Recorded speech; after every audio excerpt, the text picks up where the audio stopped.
आधुनिक युग की एक बड़ी समस्या चिंता है और ऐसा कोई व्यक्ति नहीं जिसके जीवन में चिंता का प्रवेश न हुआ हो। चिंता किसी न किसी रूप में हर व्यक्ति के जीवन में आती है और अपना प्रभाव छोड़ती है। और अगर जब चिंता आए तो समझ लीजिए ये एक दीमक की तरह है, जो व्यक्ति को अंदर ही अंदर खाने का कार्य करती है। कितना भी कोई शक्तिशाली क्यों न दिखाई देता हो, लेकिन चिंता व्यक्ति को आंतरिक रूप से इतना कमज़ोर बना देती है कि प्रत्येक व्यक्ति की मुस्कुराहट को छीन लेती है। लंबे समय तक टिकने वाली चिंता बहुत ज़्यादा खतरनाक होती है, क्योंकि इसका सबसे बड़ा प्रभाव पड़ता है व्यक्ति की नींद कम हो जाती है, मुस्कुराना भूल जाता है। इसके होने का प्रभाव ये भी है कि घबराहट बने रहना, मुंह का सूखना, ज़्यादा पसीना आना और अंदर झुंझलाहट, इरिटेट रहना, इरिटेशन बढ़ जाती है। चिंता जब ज़्यादा रहती है तो उसके कारण आदमी ज़्यादा से ज़्यादा टेंशन में रहता है। और ये ध्यान रख लीजिए कि चिंता भय के कारण उत्पन्न होती है। तो चिंता को हम अगर बेटी कहते हैं तो इसका पिता जो है वो भय है, डर है। जिंदगी में जो आशंकाएं रहती हैं, बहुत बहुत डर रहते हैं, उनके कारण हमारे सामने चिंता आती है। और जब चिंता आती है तो व्यक्ति अपने आप को अंदर से दुर्बल अनुभव करता है। हर समय कमजोरी महसूस करना, सुस्ती महसूस करना। और ऐसे व्यक्ति को जब भी आप देखेंगे तो उस व्यक्ति को किसी न किसी रूप में ऐसा समझते हैं कि जैसे जिंदा तो है लेकिन उस आदमी के अंदर कोई जिंदगी है नहीं।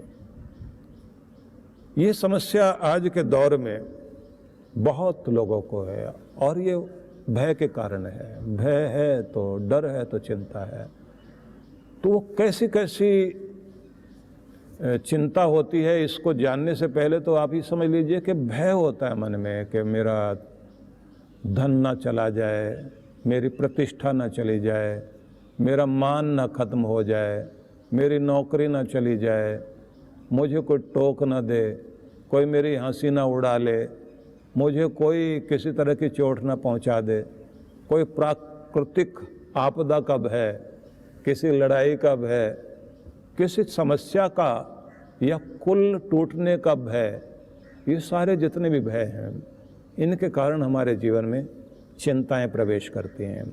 और चिंता जैसे जैसे आने लग जाती है तो वो घुन की तरह, दीमक की तरह अंदर अंदर खोखला कर रही होती है। आप जानते हैं कि आंधी तूफान भी जिस पेड़ को तोड़ नहीं पाते, 150 साल से खड़ा हुआ है, लेकिन कभी कभी बिना आंधी तूफान के वो गिर जाता है। पता लगता है उसकी जड़ में दीमक लगी हुई थी। हमें किसी को भी पता नहीं लगता कि हम इतने चिंतित भी हैं। जब चिंता का ज़्यादा दबाव पड़ता है तब तो दिखाई देता है, क्योंकि ऐसे लोगों की मुद्राएं बदल जाती हैं। माथे पर हाथ रखना, गर्दन झुका करके बैठे रहना, पोस्चर ही चेंज हो जाता है। तो अगर जीवन में चिंताएं हैं तो पहले तो ये जान लेना चाहिए कि चिंता अच्छी चीज़ नहीं है, बहुत आपकी उम्र खाने वाली चीज़ है, आपके प्राणों पर असर डालती है। और अगर इसको और हम आगे जा कर के कहना चाहें तो भारत में ऐसा कहा जाता है कि चिंता चिता के समान है। कहते हैं कि चिता जल रही थी और सामने आकर चिता के चिंता खड़ी हो गई। तो चिता पूछती है, तुम कौन हो? बोले, हम तुमसे शक्तिशाली, तुमसे ज़्यादा बलवान हम हैं। तो चिता ने कहा कि तुम क्या बलवान हो, मैं एक बार किसी को लाकर मिटा दूं तो उसकी हस्ती मिट जाती है, उसका सब कुछ मिट जाता है। तो कहते हैं कि चिंता ने उसकी तरफ देखा और बोलना शुरू कर दिया। और उसने बोलते बोलते ये कहा कि तुम तो एक बार जलाती हो, लेकिन मैं वो हूँ जो बार बार जलाती हूँ और हमेशा जलाती ही रहती हूँ। मेरा इसीलिए नाम तुमसे मिलता जुलता है।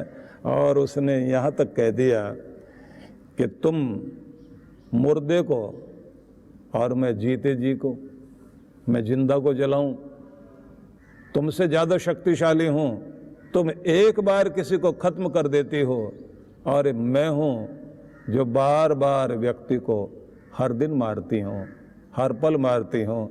और अगर तुम कहते हो कि तुम किसी को विदा कर देती हो, मैं किसी को विदा नहीं करती, मैं तो जकड़े रहती हूँ।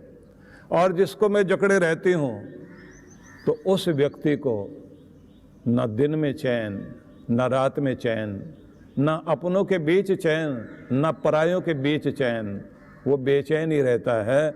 मैं किसी के साथ, तुम किसी के साथ नहीं हो, चिता से कहा, और मैं ऐसी हूँ जो सबके साथ रहती हूँ, किसी को भी कभी भी नहीं छोड़ती। चिता तुम जब मिलती हो किसी को तो आखिर में सारे नाते तोड़ देती हो।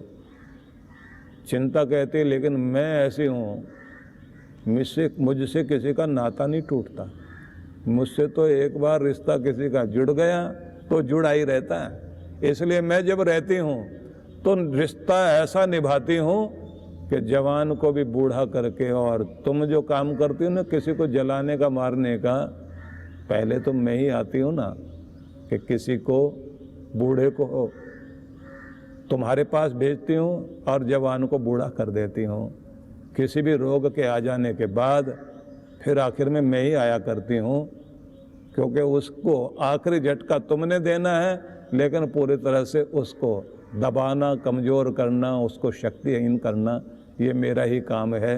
इसलिए चिता तुम कितनी भी बड़ी हो लेकिन मुझसे बड़ी नहीं हो। तो ऐसी कहानी कही जाती है जो मैंने सार में कही। सार इतना ही हुआ कि ये साधारण चीज़ नहीं, खतरनाक है। अब प्रश्न आएगा इलाज क्या है, बचे कैसे। सबसे पहले ये ध्यान रख लीजिए कि आपको चिंता का कारण ढूंढना है। रीजन क्या है, मेरे डर का कारण क्या है। जब आप अपने डर के कारण को ढूंढ लेंगे और उसका समाधान करने के लिए तैयार होंगे तो निश्चित रूप से आपके कारण हटाते ही, रीजन हटाने से ही, काज हटाने से उसका जो इफेक्ट है वो अपने आप खत्म हो जाएगा, मतलब चिंता खत्म होगी। इसलिए कारण ढूंढिए और आपको वो बहादुर बनना है कि समस्या का समाधान खोजने वाले बने। समस्या पर अगर रात दिन ध्यान दोगे तो चिंता बढ़ती जाएगी। चिंता का अपना नियम है, पिसे हुए को पीसना, एक ही बात को बार बार दोहराना और इतना दोहराना कि कुछ और सोचने ही नहीं देना, ये चिंता का काम है। और आपने कार्य करना है, चिंतन करना शुरू कीजिए, खुद के साथ मीटिंग करना शुरू कीजिए, कागज पर अपनी समस्या लिखिए और उसके बाद समस्या का क्या क्या समाधान हो सकता है, क्या क्या इलाज हो सकता है, सारे ऑप्शन लिखिए। उसी के साथ में आपने ये करना है कि जो कोई एक्सपर्ट आपको मिले, अच्छा सलाहकार मिले, उसके साथ में आप बातचीत करिए, उससे राय लीजिए, इससे आपको बहुत फर्क पड़ेगा।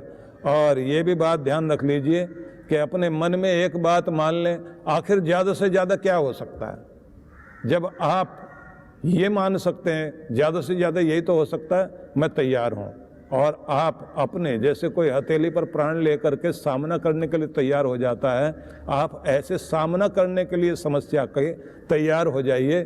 चिंता एकदम भागेगी और आपको ये पता लगेगा मैं जितना बड़ा इसको समझता था ये उतनी तो है ही नहीं, क्योंकि आपने अपने डर को इतना बढ़ा लिया है कि डर बड़ा हो गया और आप हो गए छोटे।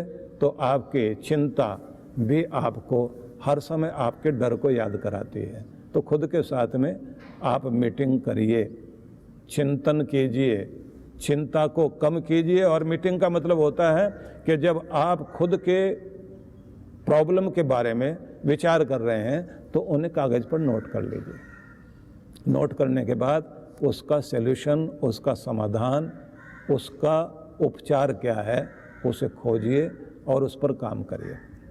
इससे अगली बात आपने जो करनी है वो बड़ी महत्वपूर्ण है। वो ये है कि आप खुद को शक्तिशाली बनाएं। तो सबसे पहले तो अपने शरीर को स्वस्थ करें, व्यायाम, प्राणायाम, संगीत सुनना और खुद को बिजी रखना। अगली बात, शरीर को सशक्त बनाए रखने के लिए जहाँ व्यायाम, प्राणायाम और संगीत आपको चाहिए, वहीं पर आपको आहार संबंधी भी कुछ चीज़ें करनी चाहिए। एक तो जो भोजन आप लेते हैं, मैग्नीशियम जिसमें हो ऐसा फूड लें। विटामिन बी जिस भोजन से मिलती हो वो भोजन आप लीजिए।